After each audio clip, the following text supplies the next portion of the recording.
નમસ્કાર દર્શક મિત્રો, ફોકલ પોઈન્ટ બાય અજય ઉમટમાં ફરી એકવાર આપ સૌનું સ્વાગત છે। અમેરિકી રાષ્ટ્રપ્રમુખ ડોનાલ્ડ ટ્રમ્પની જાણે માઠી બેઠી છે ને એને એકદમ આજની તારીખમાં ડબલ ઝાટકા લાગ્યા છે। એક તો કે એનો સૌથી વફાદાર રાઈટ હેન્ડ બનાતા ઇલોન મસ્ક કે જે અમેરિકાના સૌથી મોટા ઉદ્યોગપતિ છે અને સૌથી વધુ ધનાઢ્ય વ્યક્તિ છે, એ વ્યક્તિએ વ્હાઇટ હાઉસમાંથી વિદાય લીધી છે અને એને એવું કીધું છે કે હું હવે રાજકાજ છોડી અને મારા કામકાજ પર ધ્યાન આપવા માંગુ છું। એટલે ડોનાલ્ડ ટ્રમ્પનો સાથ એમના અત્યંત વિશ્વાસુ વફાદાર સાથી ઉદ્યોગપતિ એલોન મસ્કે છોડી દીધો છે। અને બીજી તરફ ડોનાલ્ડ ટ્રમ્પ જે દુનિયા આખીને ડરાવતા હતા કે હું રેસિપ્રોકલ ટેરિફ નાખીશ ને 90% ટેરિફ નાખીશ ને 145% ટેરિફ નાખીશ ને ચીનને કહેતા હતા 425% ટેરિફ નાખીશ, હવે અમેરિકાની એક ફેડરલ કોર્ટે કહી દીધું છે કે ડોનાલ્ડ ટ્રમ્પ જે છે એ પોતાની સત્તાનો દુરુપયોગ કરી રહ્યા છે અને એક્ઝિક્યુટિવ ઓર્ડરથી આ પ્રમાણે કોઈ દેશોની સામે તમે ટેરિફ વોર જે છે એ ન કરી શકો। ટૂંકમાં આખી દુનિયાભરમાં છાકો પાડી દઉં, હું તને ડીલ આપી દઉં, હું આમ કરી દઉં, ઝેલેન્સ્કીને સમજાવી દઉં અને ઇઝરાયલને વોર રોકવા દેવાની વાત કરતા હતા અને પુતિનને સમજાવવાની વાત કરતા હતા, ત્યાં બધા હવે ડોનાલ્ડ ટ્રમ્પના દાવ જે છે એ નિષ્ફળ ગયા છે। એટલું જ નહીં, ડોનાલ્ડ ટ્રમ્પનું જુઠ્ઠાનું પણ પકડાઈ ગયું છે કે ભારત અને પાકિસ્તાનના યુદ્ધને અટકાવવા માટે મેં મારા ઇમરજન્સી પાવરનો ઉપયોગ કર્યો હતો અને એવું કહેવાની કોશિશ કરી કે મેં એમ કે જો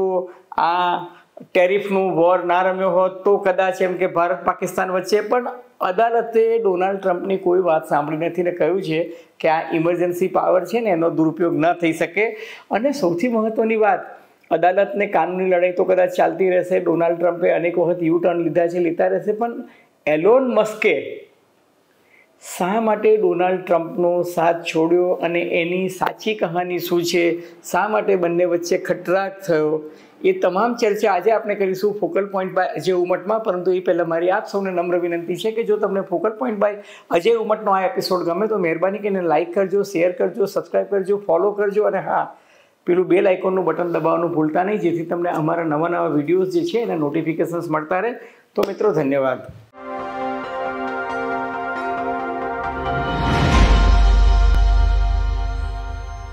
આજે ડોનાલ્ડ ટ્રમ્પ કયું ગીત ગણગણતા હશે? દોસ્ત દોસ્ત ના રહા, ટેરિફ વોર હાથ સે ચલા ગયા, એવું ગાતા હશે કે પછી સબ કુછ લૂટા કે હોશ મેં આવશે? અને મસ્ક મનમાં શું વિચારતા હશે કે બડે બેઆબરૂ હોકે વ્હાઇટ હાઉસ સે હમ નિકલે? તમે વિચારો કે મસ્ક અમેરિકાના સૌથી ધનાઢ્ય વ્યક્તિઓમાં જેની ગણના થાય છે, કે જેને ડોનાલ્ડ ટ્રમ્પને ચૂંટણી જીતાડવા માટે $250 મિલિયન ડોનેશન આપ્યું હતું વિધિવત રીતે। ડોનાલ્ડ ટ્રમ્પ પર જ્યારે એક જાહેર સભામાં હુમલો થયો ત્યારે એ ઓપનલી મેદાનમાં આવી અને એને ડોનાલ્ડ ટ્રમ્પનો સાથ આપ્યો અને એની ચૂંટણી લડવાની વ્યૂહરચનાથી માંડીને ઇલેક્શન કેમ્પેઇનમાં દરેક જગ્યાએ એના જમણા હાથની માફક રાઈટ હેન્ડ સૌથી વફાદાર વિશ્વાસુ સાથીદાર તરીકે રહ્યા।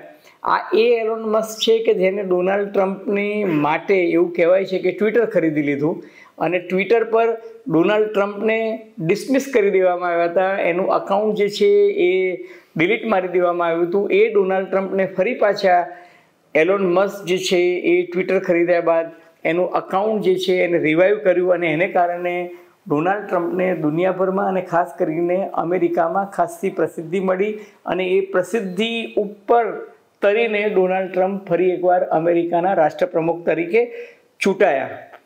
આ એ એલોન મસ્ક છે કે જેને ડોનાલ્ડ ટ્રમ્પ અત્યંત વિઝનરી વ્યક્તિ કહેતા હતા।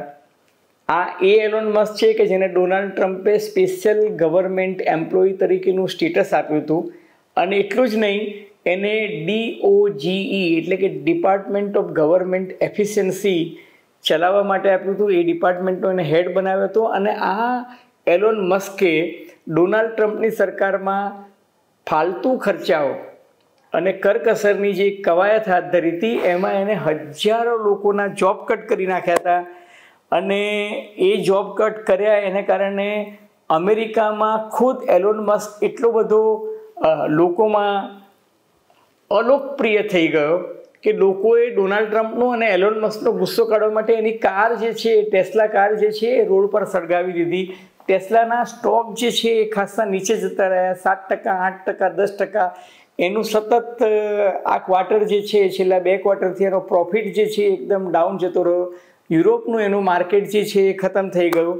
અને એ એલોન મસ્કે કે જે લગભગ 130 દિવસ સુધી એની સાથે રહ્યો, એને એક દિવસ પહેલાં એવું કહ્યું કે ડોનાલ્ડ ટ્રમ્પે જે આ બિગ એન્ડ બ્યુટિફુલ બજેટની વાત કરી રહ્યા છે એની સાથે હું સંમત નથી. ડોનાલ્ડ ટ્રમ્પનું બજેટ જે છે એ બિગ હોઈ શકે, બ્યુટિફુલ હોઈ શકે, પરંતુ બિગ અને બ્યુટિફુલ બંને સાથે ના હોઈ શકે. અલબત્ત એલોન મસ્કે કહ્યું કે આ મારો વ્યક્તિગત અંગત અભિપ્રાય છે, પરંતુ અકલમંદ કો ઈશારા કાફી હૈ.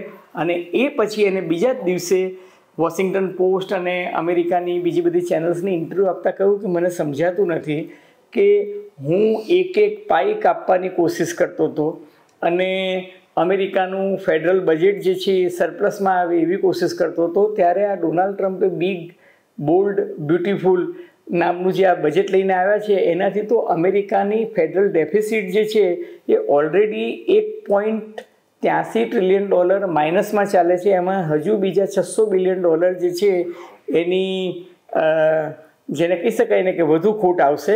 એટલે એક જમાનાનો જે ટોપ હાઈ પ્રોફાઇલ એડવાઇઝર હતો, સ્પેશિયલ ગવર્મેન્ટ એમ્પ્લોય હતો, એને ડોનાલ્ડ ટ્રમ્પનો સાથ છોડવાનું નક્કી કર્યું. એનું એક કારણ એ પણ હતું કે ફેડરલ બ્યુરોક્રેસી જે હતી, જેને આપણે ભારતીય શુદ્ધ ભાષામાં કહીએ બાબુશાહી, અથવા તો જેમ આપણે ત્યાં IAS ઓફિસરો છે એમ ત્યાંના જે અધિકારીઓ હતા એ એલોન મસ્કને ગાંઠતા નહોતા, એને સહકાર પણ નહોતા આપતા.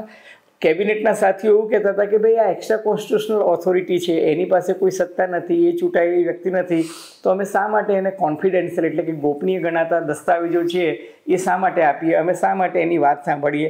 એટલે આ બધા ઇસ્યુઝ આવતા હતા. પરંતુ છતાં પણ ડોનાલ્ડ ટ્રમ્પ જે છે એ હંમેશા એલોન મસ્કને સાચવતા હતા. પછી ભલે એની શપથવિધિમાં ખભા પર પોતાના નાના બાળકોને તેડીને આવે, ડોનાલ્ડ ટ્રમ્પનું બ્રીફિંગ ચાલતું હોય ત્યારે એના ટેણિયાઓ વ્હાઇટ હાઉસની ઓવલ ઓફિસમાં રમતા હોય, આ બધું જ એને સહન કર્યું. કારણ કે માગાનું જે પેલું ટી શર્ટ હતું, માય અમેરિકા, ગ્રેટ અમેરિકાનું ટી શર્ટ પહેરીને માથા પર એક કેપ પહેરી અને એલોન મસ્ક જે છે એ ડોનાલ્ડ ટ્રમ્પનો પ્રચાર કરતા હતા. એટલે ડોનાલ્ડ ટ્રમ્પે એ દોસ્તી તો નિભાવી, પરંતુ આ બ્રેકઅપ જે થયું એ બ્રેકઅપ શા માટે થયું? હવે બ્રેકઅપની અસલી કહાની જે મેં તમને અગાઉ કહ્યું ને, એ તો બધા ઉપલક કારણો છે. હકીકત એ છે કે અલ્ટિમેટલી દિવસના અંતે તો એલન મસ્ક જે છે એ ડોનાલ્ડ ટ્રમ્પની માફક એક બિઝનેસમેન છે. હવે એ એવું કહે છે કે ભાઈ ડોનાલ્ડ ટ્રમ્પની સાથે રહેવામાં મારા ધંધાની દેવાઈ ગઈ છે. બીજું કે એની સ્પેસ એક્સ કંપની અને ટેસ્લા, આ બંનેના સ્ટોક જે છે એ નીચે જઈ રહ્યા છે. અને બીજું કે ટ્રમ્પ જે છે એની જે નીતિ રીતિ હતી એ ચીન વિરોધી હતી. અને એલોન મસ્ક જે છે એનો મોટે ભાગનો ધંધો જે છે એનું મેન્યુફેક્ચરિંગ જે છે એ ચીનમાં થતું હતું. એને પોતાનો સૌથી મોટો પ્લાન ભારત સરકારે એને ઓફર કરી હતી, પરંતુ એને પોતાનો સૌથી મોટો પ્લાન્ટ જે છે એ ચીનમાં નાખ્યો છે. એટલે એપલની માફક એનું પણ મેન્યુફેક્ચરિંગ 80% જે છે એ ચીનમાં થઈ રહ્યું છે. હવે એલોન મસ્ક એવું માનતો હતો કે ડોનાલ્ડ ટ્રમ્પની આસપાસના જે કેટલાક સલાહકારો છે એ ચીન વિરોધી છે અને એને કારણે અમેરિકાને નુકસાન થઈ રહ્યું છે. બીજી મહત્ત્વની વાત એ હતી કે ચીન વિરોધી નીતિથી અમેરિકાને ફાયદો થવાનો નથી, એવો સ્પષ્ટ અભિપ્રાય જે છે એલોન મસ્કનો હતો. એથી પણ આગળ ડોનાલ્ડ ટ્રમ્પ જે છે એ તો ટ્રમ્પ છે, એને એવું કીધું કે પેટ્રોલ અને ડીઝલ કાર જે છે એને હું અમેરિકામાં પ્રમોટ કરીશ. એને કહું ડ્રીલ બેબી ડ્રીલ, એટલે કે અમેરિકા જે છે એ પેટ્રોલના ઉત્પાદનમાં પોતે જે છે આત્મનિર્ભર બનશે. એટલે એને ક્લાઇમેટ ચેન્જની વાત જે છે એની મજાક ઉડાવી, એન્વાયરમેન્ટ પ્રોટેક્શનની વાત જે છે એની મજાક ઉડાવી. એનો અર્થ એ થયો કે ઇલેક્ટ્રિક વ્હીકલ અથવા તો બેટરી ઓપરેટેડ વ્હીકલ જે છે એની એસી તેસી કરીને એને એવી રીતે જાહેર કરી કે જેનાથી પેટ્રોલ અને ડીઝલવાળી કાર જે છે અમેરિકામાં વધુ ચાલે. એનું કારણ એ કે એ ઓટોમોબાઈલ ઇન્ડસ્ટ્રીઝને ડોનાલ્ડ ટ્રમ્પ સાચવવા માંગતા હતા, પરંતુ એમ કરવા જતાં એલોન મસ્કની જે ટેસ્લા કાર હતી કે જે ઇલેક્ટ્રિક વ્હીકલ હતું એને સૌથી વધારે ધંધામાં નુકસાન થતું હતું. એથી પણ વધારે એવું કહેવાય છે કે તાજેતરમાં ડોનાલ્ડ ટ્રમ્પ અખાતના દેશમાં ગયા, અબુધાબીમાં, કતારમાં, બીજા બધા દેશોના, ત્યારે એક બહુ જ મોટો કોન્ટ્રાક્ટ જે છે એ એલોન મસ્કના હરીફને મળ્યો અને એલોન મસ્ક જે છે એની સ્ટારલિંક કંપની જે છે એને એ કોન્ટ્રાક્ટ ન મળ્યો. હવે સ્ટારલિંકને કોન્ટ્રાક્ટ ન મળ્યો એટલે એલોન મસ્કને એવું થયું કે જે લોબિંગ ડોનાલ્ડ ટ્રમ્પે એના માટે કરવું જોઈએ એ કદાચ થયું નહીં. અને એટલે એવું કહેવાય છે કે એલોન મસ્કનો હરિરસ જે ડોનાલ્ડ ટ્રમ્પ પરત્વે હતો એ કદાચ ખાટો થઈ ગયો અને એટલે એને જાહેર કર્યું એક્સ, પોતાના ટ્વિટર અકાઉન્ટ જેને આપણે એક્સ કહીએ છીએ હવે, એના પર કે હવે હું રાજકાજ છોડી રહ્યો છું અને હવે મારા કામકાજ એટલે કે ધંધા પર ધ્યાન આપીશ અને ડોનાલ્ડ ટ્રમ્પે જે મને તક આપી એ બદલ હું એનો આભાર માનું છું. ટૂંકમાં એલોન મસ્કનું ચેપ્ટર જે છે એ ડોનાલ્ડ ટ્રમ્પના સેકન્ડ ટર્મમાંથી પૂરું થઈ ગયું છે. અલબત્ત ડોનાલ્ડ ટ્રમ્પનો ટ્રેક રેકોર્ડ એવો રહ્યો છે કે અંગ્રેજીમાં જેને કહે છે ને એટ્રિશન રેટ, ઘણા બધા સાથીઓને ડોનાલ્ડ ટ્રમ્પે કાઢી મૂક્યા છે અને ઘણા બધા સાથીઓ પહેલી ટર્મમાં એને છોડીને ગયા છે અને આ ટર્મમાં પણ ઘણા બધા એને છોડીને જઈ રહ્યા છે. પણ હું માનું છું કે એલોન મસ્ક જે છે એ સૌથી મોટો ફટકો જે છે એને પડ્યો છે. હવે બીજી મહત્ત્વની વાત અને એ છે કે ટેરિફ વોર. હવે ટેરિફ વોર જે છે ને એ એક એવો દંડો હતો કે જે ડોનાલ્ડ ટ્રમ્પ રોજ પછાડતા હતા અને એ એનું એક મોટામાં મોટું હથિયાર હતું. હવે એ હથિયાર જે હતું એ એવું હતું કે ડોનાલ્ડ ટ્રમ્પ જે છે એ પોતાના એક્ઝિક્યુટિવ પાવર જે છે એના આધારે ધડાધડ ઓર્ડર ઇસ્યુ કરતા હતા. દાખલા તરીકે 20મી જાન્યુઆરીએ ડોનાલ્ડ ટ્રમ્પે શપથ લીધા એ સાથે જ એને કહી દીધું કે ભાઈ હું મેક્સિકન સરહદે એકદમ ઇમરજન્સી જાહેર કરું છું, એટલે મેક્સિકન સરહદે જે ગેરકાયદે અવૈધ રીતે પ્રવેશતા હોય એ બધા લોકોને પકડી અને દૂર કરો. પછી તમને ખબર હોય તો એકદમ પેલું ભારતીયોને પણ અમેરિકી સૈન્ય પ્લેનમાં મોકલી દેવાના, હાથ અને પગમાં ચેન બાંધી દેવાની, એવું જે નાટક છે એ શરૂઆતના પહેલાં 2 કે 3 અઠવાડિયા ચાલ્યું. પછી ઘીના ઠામમાં ઘી પડી ગયું. એટલે ટૂંકમાં જે છીંડે છેડ્યા એને પકડી અને પહેલાં 3-4 પ્લેન એને મોકલ્યા. પછી જે છે એ મામલો રફાદફા થઈ ગયો. એ પછી તમે જુઓ કે 2 ફેબ્રુઆરીએ એને જાહેરાત કરી કે હું મારા પડોશી દેશ કેનેડા અને મેક્સિકો એની સામે 25% ટેરિફ નાખી દઈશ, ચીન સામે 10% ટેરિફ નાખી દઈશ. અને આ ટેરિફ નાખવાનો એને નિર્ણય કર્યો અને ફરી પાછું 1 હપ્તા પછી એને એ નિર્ણય 1 મહિના માટે પોસ્ટપોન કરી દીધો. એ જ રીતના એને 2 એપ્રિલ અમેરિકાના લિબરેશન ડે તરીકે જાહેરાત કરી અને કહ્યું કે બિગ અનાઉન્સમેન્ટ, અને એને દુનિયાના એક સાથે 90 દેશો પર રેસિપ્રોકલ ટેરિફ જે છે એની જાહેરાત કરી દીધી ને કહ્યું કે ભાઈ આ અમેરિકા માટે સૌથી મોટો લિબરલ ડે છે. હવે એને જે સત્તા જે છે, જે એક્ઝિક્યુટિવ પાવર જે છે એમાં જે ઉપયોગ કર્યો હતો અથવા તો જે કાયદાનો ઉપયોગ કર્યો હતો એમાં સેનેટ અને કોંગ્રેસ જે છે એને એકદમ કોરાને મૂકી દે કે હાસ્યમાં ધકેલી દઈને રોજ ભાઈ સાહેબ ધડાધડ ઓર્ડર પાસ કર્યા હતા. એટલે આ ઓર્ડર જે પાસ કર્યો હતો ને એ international economic emergency power act IEEPA, international economic emergency power એક્ટની જોગવાઈનો ઉપયોગ કરી અને એને દુનિયાના દેશો પર ટેરિફ નાખી દીધા. 2 એપ્રિલે નાખ્યા, 9મી એપ્રિલે પાછા 90 દિવસ માટે એને હોલ્ડ પર કરી દીધા. ભારત સહિત 90 દેશો સામે કર્યું અને પછી એને કહ્યું કે 10% બેસિક ટેરિફ જે છે એ તો બધાની ઉપર રહેશે જ.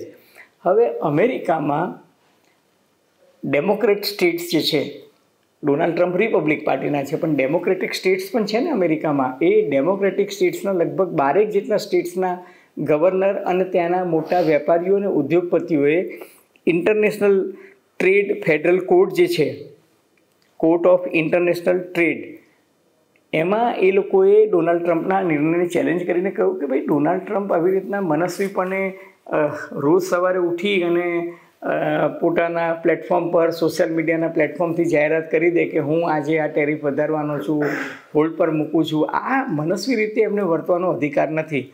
અને અદાલતે એ સ્વીકાર્યું કે ડોનાલ્ડ ટ્રમ્પે પોતાની સત્તાનો દુરુપયોગ કર્યો છે. ડોનાલ્ડ ટ્રમ્પ આ પ્રકારના નિર્ણય લેવા હોય તો એને અમેરિકી સંસદ, અમેરિકી સેનેટ જે છે, અમેરિકી કોંગ્રેસ જે છે એને વિશ્વાસમાં લેવી જોઈએ ને એની સત્તા જે છે એ રાષ્ટ્રપ્રમુખ તરીકે ડોનાલ્ડ ટ્રમ્પ ન આંચકી શકે.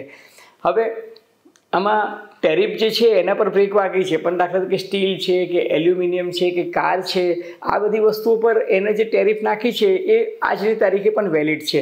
પણ જે ચીન પર 145% અને 90% અને ભારત પર 26%, આ બધાની ઉપર અમેરિકી અદાલતે આજની તારીખે બ્રેક મારી દીધી છે અને 10 દિવસમાં કહ્યું છે કે ભાઈ તમે ફેંસલો કરી અને તમે શું કરવા માંગો છો એ કહી શકો.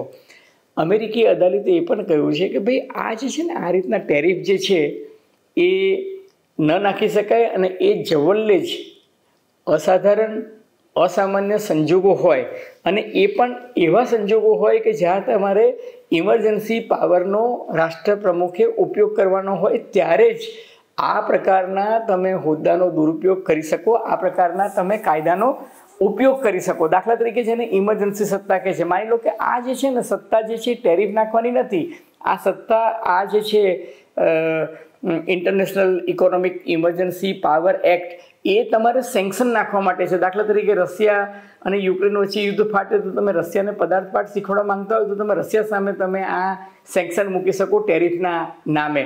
તમે ઈરાન પર મૂકી શકો કે ભાઈ ઈરાન જે છે ન્યુક્લિયર વોર કરવા માંગે છે અથવા તો ન્યુક્લિયર બોમ્બનો દુરુપયોગ કરી શકે છે અથવા તો ન્યુક્લિયર બોમ્બની ટેકનોલોજી જે છે એ કોઈ રોગ નેશન્સ એટલે કે કોઈ ત્રાસવાદી સંસ્થાને કે કોઈને આપી શકે તો તમે એના પર પ્રતિબંધો લાદી શકો, કે તમે નોર્થ કોરિયા કે જ્યાં સરમુખત્યારશાહી છે એની પર તમે રાખી શકો. પણ અધરવાઇઝ તમે બિનજરૂરી મન ફાવે એ રીતના ના કરી શકો. ટૂંકમાં અસાધારણ અને અસામાન્ય સંજોગો આજની તારીખે નથી એવું અમેરિકી અદાલતે સ્વીકારી અને કહ્યું છે કે માત્ર રાષ્ટ્રીય સુરક્ષાના કિસ્સામાં, વિદેશ નીતિને જોખમ હોય ત્યારે અથવા તો અર્થવ્યવસ્થા અમેરિકાની જે જોખમાતી હોય એવા સંજોગોમાં જ તમારે આ પ્રકારના એક્ટનો ઉપયોગ કરવો જોઈએ. અધરવાઇઝ સામાન્ય સંજોગોમાં અમેરિકામાં 1962નો એક ટ્રેડ એક્ટ છે. એ ટ્રેડ એક્ટ પ્રમાણે 252મી કલમ જે ટ્રેડ એક્ટની છે એ પ્રમાણે જ્યારે તમને લાગે કે કોઈ દેશ અમેરિકા સાથે વેપારમાં વેપારિક ખાધ વધી ગઈ છે અને એની સામે જો પગલાં લેવાના હોય તો એના માટે યોગ્ય તપાસ માટે એક કમિટી અપોઇન્ટ કરવી પડે છે અને એ કમિટી પોતાનો અહેવાલ આપે. એ અહેવાલ જે છે એ રાષ્ટ્રપ્રમુખ સમક્ષ તજજ્ઞો રજૂ કરે અને ત્યારબાદ એક્ઝિક્યુટિવ ઓર્ડર કાઢી શકે. હવે ભૂતકાળનું ઉદાહરણ જુઓ તો બરાક હુસેન ઓબામા જ્યારે અમેરિકાના રાષ્ટ્રપ્રમુખ હતા ત્યારે એમણે એક વખત આ સત્તાનો ઉપયોગ કર્યો હતો અને એ ક્યારે કે જ્યારે અમેરિકામાં સાયબર ક્રાઇમ અને સાયબર ફ્રોડ વધી ગયું હતું ત્યારે એની સામે બરાક હુસેન ઓબામાએ આ કાયદાનો ઉપયોગ કર્યો હતો. જોર્જ બુશ જ્યારે અમેરિકાના રાષ્ટ્રપ્રમુખ હતા અને 9/11નો જ્યારે ટ્વિન ટાવર્સ ધ્વંસ કરી નાખ્યા હતા અને અમેરિકાના પ્લેન ઉડાડી દીધા હતા ઓસામા બિન લાદનના ત્રાસવાદી જૂથે અલ-કાયદાએ, ત્યારે જોર્જ બુશે આ કાયદાનો ઉપયોગ કરીને અફઘાનિસ્તાન અને ઈરાક સામે આ ઇમરજન્સી પાવર જે છે એ વાપર્યા હતા. એને બાદ કરતાં તમે રેરેસ્ટ ઓફ ધ રેયર કેસમાં જ આ પાવર વાપરી શકો એવું સ્પષ્ટપણે અદાલતે કર્યું છે. ટૂંકમાં અમેરિકામાં અત્યારે અવઢવવાળી સ્થિતિ છે. ડોનાલ્ડ ટ્રમ્પે એવું કહ્યું છે કે આ નિર્ણયને અમેરિકાની સુપ્રીમ કોર્ટમાં ચેલેન્જ કરશે. 3 જજીસ જે છે એ એમની પાર્ટી દ્વારા નોમિનેટેડ થયેલા છે. અલબત્ત શું થશે, બંધારણીય કટોકટી સર્જાશે આપણે જાણતા નથી, પણ એક અહેવાલ એવું કહે છે કે અમેરિકામાં અત્યારે સપ્લાય ચેઇન ખોરવાઈ ગઈ છે. દાખલા તરીકે લોસ એન્જલસનું જે બંદર જે છે એ હંમેશા ધમધમતું હતું, ત્યાં ચીની વહાણો દર બીજી મિનિટે લાંગરતા હતા અને જબરજસ્ત લાંબી કતારો લાગતી હતી, ત્યાં હવે સન્નાટો છવાઈ ગયો છે. એનું કારણ એ છે કે ડોનાલ્ડ ટ્રમ્પે જે રાયતું ફેલાવી દીધું છે એના કારણે વિદેશથી જે લોકો અમેરિકા સાથે વેપાર કરતા હતા એમને સમજાતું જ નથી કે આ ભાઈ કેટલી ટેરિફ લગાડશે, આ ટેરિફ જે છે એ ક્યારે ટેરિફ પર બ્રેક લગાડશે, ક્યારે 90 દિવસનું પોઝ આપશે, ક્યારે 10 દિવસનું પોઝ આપશે. એટલે માણસ જે છે એ પોતે મેન્યુફેક્ચર કરીને માલ જ્યારે અમેરિકા મોકલતો હોય ત્યારે ખરેખર એના પર કેટલી ટેરિફ લાગે એનો કોઈ એ નથી. એટલે ટ્રમ્પ કદાચ પલટવાર કરશે, પરંતુ આજની તારીખે એક વસ્તુ જે બની છે એ છે કે અમેરિકામાં લોકો રાહતનો શ્વાસ લઈ રહ્યા છે કે ભાઈ ડોનાલ્ડ ટ્રમ્પની આ નીતિ પર અદાલતે બ્રેક મારી છે અને એનું સૌથી મોટું બેરોમીટર એ છે કે અમેરિકન ડોલર જે છે ડોલર ઇન્ડેક્સ જે છે એ સુધર્યો છે. અને બીજી બાજુ આ નિર્ણયને કારણે એશિયાના શેર બજાર પણ ભારત સહિત બધા શેર બજાર પણ છે એ પણ સુધરી રહ્યા છે. અલબત્ત એક વાત અમેરિકાના નિષ્ણાતો ચોક્કસ માને છે કે ડોનાલ્ડ ટ્રમ્પ માટે ટેરિફ વોર જે છે ને એ સૌથી મોટું ટ્રમ્પ કાર્ડ છે. એટલે એ હથિયાર અથવા તો એ ઓજાર બુઠ્ઠું ન થાય એના માટે ટ્રમ્પ જે છે એ પૂરેપૂરી લડાઈ સુપ્રીમ કોર્ટમાં કરશે અને જો એ લડાઈમાં ડોનાલ્ડ ટ્રમ્પ હારી જાય તો એની હાલત જે છે એ પેલા આટા વગરના સ્ક્રૂ જેવી થઈ જશે. અલબત્ત મામલો સંગીન પણ છે, ગંભીર પણ છે. આગે આગે દેખો હોતા હૈ ક્યા. તમને ફોકલ પોઈન્ટ બાય અજય ઉમટનો આ એપિસોડ નવગુજરાત સમય અને અમદાવાદ મિરરના સથવારે જો ગમ્યો હોય તો મહેરબાની કરીને લાઇક કરજો, શેર કરજો, સબસ્ક્રાઈબ કરજો. અને આપ શું માનો છો? ડોનાલ્ડ ટ્રમ્પની નીતિ, વિઝાની નીતિ, વિદ્યાર્થીઓને રોકવાની નીતિ, આ બધાથી અમેરિકાનું ભલું થવાનું છે? અમેરિકા ખરેખર ખાટી જવાનું છે કે ડોનાલ્ડ ટ્રમ્પને વિનાશકાળે વિપરીત બુદ્ધિ સૂજી છે? આપની ટીકા, ટિપ્પણી અને અવલોકનો અમને ગમશે. ધન્યવાદ, ખૂબ ખૂબ આભાર.